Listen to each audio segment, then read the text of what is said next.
আসসালামু আলাইকুম।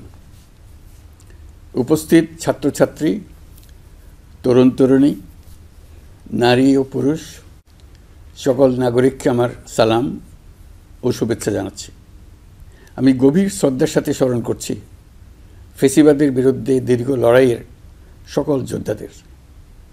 বিশেষ করে অভিবাদন জানাই জুলাই গণ অভ্যুত্থানে শহীদ হওয়া ছাত্র জনতাকে, যারা আহত হয়েছেন, চোখের দৃষ্টি হারিয়েছেন, যাদের অঙ্গহানি হয়েছে, তাদের প্রতি আমাদের ঋণ শোধ হওয়ার নয়। নতুন বাংলাদেশ গঠনে তাদের প্রেরণা ও অবদান জাতি কখনো ভুলতে পারবে না। গণ অভ্যুত্থানের মাধ্যমে আমরা বাংলাদেশের রূপান্তর পর্বে প্রবেশ করার অধিকার অর্জন করেছি।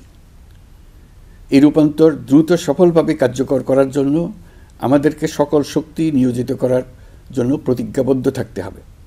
পেছনে ফেরার কোনো সুযোগ আমাদের নেই। আমাদের এই কাঙ্ক্ষিত রূপান্তরের লক্ষ্য হবে সকল ধরনের বৈষম্য অবসানের রাজনৈতিক আয়োজন নিশ্চিত করা, এদেশে গণতান্ত্রিক ও নাগরিক সমতাভিত্তিক একটি রাষ্ট্র ব্যবস্থা প্রতিষ্ঠা করা। ন্যায়ভিত্তিক সমাজ নির্মাণ ছাড়া জুলাইয়ের শহীদদের আত্মদান অর্থবহ হতে পারে না। ফেসিবাদ বাংলাদেশকে আদর্শভিত্তিক সকল রকমের লক্ষ্য থেকে বিচ্যুত করে গভীর অন্ধকারের দিকে আমাদেরকে নিয়ে গিয়েছিল। আমরা আবার প্রিয় বাংলাদেশকে সাম্য, মানবিক মর্যাদা ও ন্যায় বিচারের পথে ফেরাবার লক্ষ্যে কাজ করছি।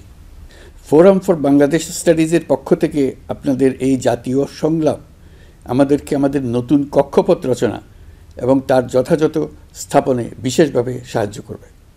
আমি ফোরাম ফর বাংলাদেশ স্টাডিজকে অশেষ ধন্যবাদ জানাচ্ছি এই আয়োজনের জন্য এবং আমাকে আমন্ত্রণ করার জন্য, দুটি কথা বলার সুযোগ দেওয়ার জন্য।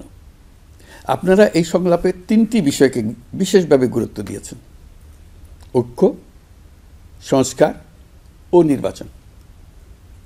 সংস্কার বিষয়ে আমাদের মধ্যে ঐকমত্য প্রয়োজন, এর কোনো বিকল্প নাই। এই তিন লক্ষ্যের কোনোটিকে ছাড়া কোনোটি সফল হতে পারবে না। ঐক্যবিহীন সংস্কার কিংবা সংস্কারবিহীন নির্বাচন বাংলাদেশকে এগিয়ে নিতে পারবে না। পাশাপাশি আমরা ভুলতে পারি না যে আমাদের ছাত্র জনতা অটুট সাহসে শিশু হত্যাকারী ও পৈশাচিক ঘাতকদের মোকাবেলা করেছে। মানবতার বিরুদ্ধে এমন নিষ্ঠুরতাকে অবশ্যই বিচারের মুখোমুখি করতে হবে। গুম খুন থেকে জুলাই গণহত্যার বিচারের চ্যালেঞ্জের বিষয়টি আপনারা আপনাদের সংলাপের অন্তর্ভুক্ত করেছেন, এতে আমি আশ্বস্ত হয়েছি।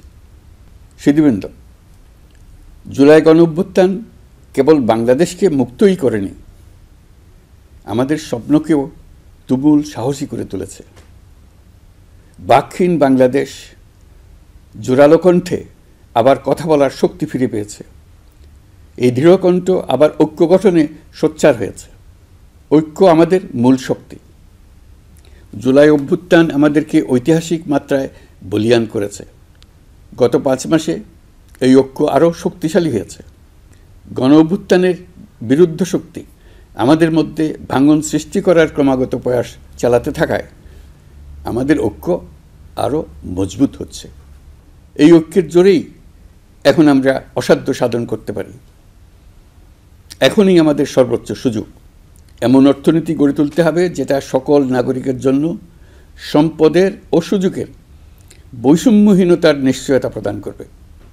যত নিম্ন আয়ের পরিবারেই জন্মগ্রহণ করুক না কেন, প্রতিটি নাগরিকের, তিনি নারী হোক আর পুরুষই হোক, তিনি যেন বিনা বাধায় তো বটেই, বরং রাষ্ট্রের আয়োজনে তার সৃজনশীলতা প্রকাশ করে যে কোনো পর্যায়ের উদ্যোক্তা হতে পারেন, অথবা তিনি যে কোনো ধরনের কর্মজীবন চান তাই বেছে নিতে পারবেন। এমন রাজনৈতিক ও রাষ্ট্রীয় পরিবেশ থাকবে যেখানে সংখ্যালঘু সংখ্যাগুরু এই পরিচিতি অবান্তর হয়ে পড়বে।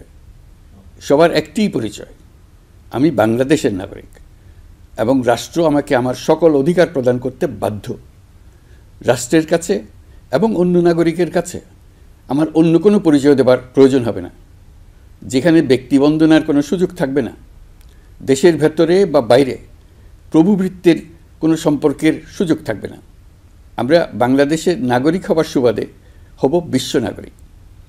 দেশের মঙ্গল সাধন করা যেমন হবে আমাদের নাগরিক দায়িত্ব, তেমনি বিশ্বের মঙ্গল সাধন করাও আমাদের কর্তব্য। এই দায়িত্ব আমরা সমানভাবে পালন করব। আমাদের তরুণ তরুণীরা দ্রুত এই দুই দায়িত্ব সমানভাবে পালন করার জন্য প্রস্তুতি নেবে। প্রিয় সহনাগরিকবৃন্দ, স্বাধীনতার পর অর্ধ শতাব্দী অতিক্রম করে আমরা এক ঐতিহাসিক আত্মত্যাগের বিনিময়ে এক অপূর্ব সুযোগের মুহূর্ত সৃষ্টি করেছি। এই সুযোগ যদি আমরা গ্রহণ করতে অনিচ্ছুক হই কিংবা অপারগ হই, তাহলে বাংলাদেশের ভবিষ্যতের কোনো প্রজন্ম আমাদের ক্ষমা করবে না।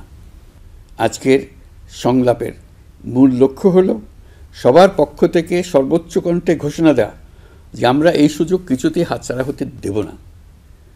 আমরা একতাবদ্ধভাবে এই সুযোগের প্রতিটি মুহূর্ত সর্বোত্তম কাজে লাগাব। সংস্কারের যে মহান দায়িত্ব ঐতিহাসিক কারণে আমাদের কাছে এসে গেছে, এই দায়িত্ব আমাদের প্রত্যেককে, প্রতি নাগরিককে, রাজনৈতিক দলকে, প্রতিটি সামাজিক, অর্থনৈতিক, ব্যবসায়িক এবং ধর্মীয় জনগোষ্ঠীর প্রত্যেককে দৃঢ়তার সঙ্গে সংস্কারের মহাযজ্ঞে আনন্দের সঙ্গে ঝাঁপিয়ে পড়তে হবে। আজকে আপনাদের সংলাপে ঘোষণা দিন কে কিভাবে এই মহাগৌরবের দায়িত্ব পালন করবেন। সংস্কার ও নির্বাচনের প্রস্তুতি একই সঙ্গে চলতে থাকবে। নির্বাচনের প্রস্তুতির কাজ মূলত নির্বাচন কমিশনের। নাগরিকদের নির্বাচনের তারিখ না পাওয়া পর্যন্ত এই প্রক্রিয়ায় সময় দিতে হয় না। কিন্তু সংস্কারের কাজে সকল নাগরিককে অংশগ্রহণ করতে হবে। যারা ভোটার তারা তো অংশগ্রহণ করবেনই, তার সঙ্গে যারা ভবিষ্যতে ভোটার হবেন তারাও সর্বাত্মকভাবে সংস্কারের কাজে নিজেদেরকে নিয়োজিত করুন। সংস্কারের কাজটা নাগরিকদের জন্য সহজ করতে আমরা 15টি সংস্কার কমিশন গঠন করে দিয়েছিলাম। তাদের প্রতিবেদন আমরা জানুয়ারি মাসে পেয়ে যাব। প্রত্যেক সংস্কার কমিশনের দায়িত্ব হলো প্রধান বিকল্পগুলি চিহ্নিত করে তার মধ্যে থেকে একটি বিকল্পকে জাতির জন্য সুপারিশ করা।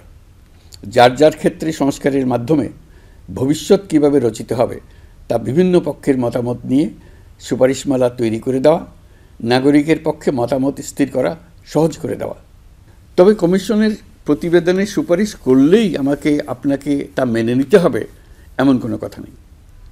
এই জন্য সর্বশেষ পর্যায়ে জাতীয় ঐকমত্য গঠন কমিশন গঠন করা হয়েছে। যেমন একটা উদাহরণ দিই, কোন বয়সে একজন নাগরিক ভোটার হতে পারবেন তার জন্য নানা দেশে নানা বয়স নির্ধারণ করা আছে। নির্বাচন সংস্কার কমিশন নিশ্চয়ই এরকম একটা বয়স সুপারিশ করবে। সেই বয়স আমার পছন্দ হতেও পারে, নাও হতে পারে। ধরুন আমি তরুণদের তাড়াতাড়ি ভোটার করার পক্ষে। যে যত তরুণ, পরিবর্তনের প্রতি তার আগ্রহ তত বেশি, এই হলো আমার যুক্তি। তারুণ্য তাকে শক্তি যোগায়, তথ্য প্রযুক্তির সঙ্গে তার গভীর সখ্যতা তাকে এই শক্তি যোগায়। তরুণরা সংখ্যায়ও বেশি। দেশের ভবিষ্যৎ নিয়ে তারা আগ্রহী। নিজের ভবিষ্যৎ নিয়ে তার মতামত নেবার জন্য আমি মনে করি ভোটার হওয়ার বয়স 17 বছর নির্ধারিত হওয়া উচিত। নির্বাচন সংস্কার কমিশন কী সুপারিশ করবেন তা আমার জানা নেই, কিন্তু দেশের বেশিরভাগ মানুষ যদি কমিশনের সুপারিশ করা বয়স পছন্দ করে, ঐকমত্যে পৌঁছার জন্য আমি তা মেনে নেব। সবকটা কমিশন মিলে আমাদের সামনে বহু সুপারিশ তুলে ধরবে। আমরা এখন এমন পর্যায়ে পৌঁছেছি যে যাই মতামত হোক না কেন, আমরা দ্রুত একটা ঐকমত্য প্রতিষ্ঠিত করে সংস্কারের কাজগুলো করে ফেলতে চাই। নির্বাচনের পথে যেন এগিয়ে যেতে পারি সেই ব্যবস্থা করতে চাই। আপনাদের আজকের সংলাপ জাতির সামনে সকলের কাছে গ্রহণযোগ্য এমন একটি প্রক্রিয়া তুলে ধরে আমাদের এই দায়িত্বকে সহজ এবং গতিময় করে দেবে আশা করছি। সংলাপের এই প্রক্রিয়া অব্যাহত রাখার জন্য আপনাদেরকে আহ্বান জানাচ্ছি। এই উদ্যোগের জন্য ফোরাম ফর বাংলাদেশ স্টাডিজকে অশেষ ধন্যবাদ জানিয়ে আমার বক্তব্য শেষ করছি। আসসালামু আলাইকুম। আল্লাহ হাফিজ।